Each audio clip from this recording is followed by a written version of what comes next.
আবারও সংঘ ভবনে চুরি হলো। দক্ষিণ চব্বিশ পরগনা জেলার বারুইপুর থানার অন্তর্গত বারুইপুর উত্তর উকিলপাড়ার ভাই ভাই সংঘ ভবনে শনিবার রাত্রে আবার দুষ্কৃতীরা এসে চুরি করার অভিযোগ উঠল। দুষ্কৃতীরা প্রথমে এসে গ্রিলের দরজা ও কাঠের দরজা মিলিয়ে প্রায় 9টি তালা ভেঙে ভবনের অফিসের মধ্যে ঢোকে। সেখানে সিসিটিভি ক্যামেরার হার্ড ডিস্ক ছিল, সেই তারগুলোকে কেটে নণ্ডভণ্ড করে তারপর সঙ্গের ঘরের মধ্যে ঢোকে।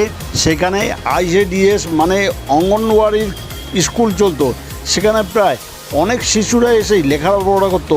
সেখান থেকে অঙ্গনওয়াড়ি রান্নার সরঞ্জাম ও রান্না তৈরি করার জিনিসপত্র, প্রেসার কুকার, হাঁড়ি কড়া সহ রান্না করার কয়েক লিটার তেল নিয়ে যায় এবং সেই সঙ্গে জিম করার কিছু সরঞ্জাম। ভাই ভাই সংঘ ঐতিহ্যবাহী একটি বারুইপুরের পুরনো ক্লাব, সেই ক্লাবে বেশ কিছু পিতলের ট্রফি ছিল বড় বড়, সেই ট্রফিগুলোকে নিয়ে দুষ্কৃতীরা চম্পট দেয়। রবিবার সকালে সংঘের এক সদস্য জিম করতে এসে এই ঘটনার কথা জানতে পারে।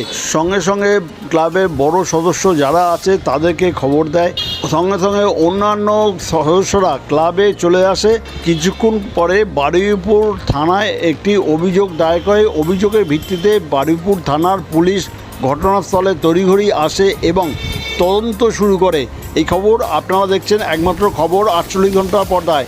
এখনও যারা এই চ্যানেলটি সাবস্ক্রাইব করেননি এখনই সাবস্ক্রাইব করুন, পাশে বেল আইকনটি আছে তা প্রেস করুন।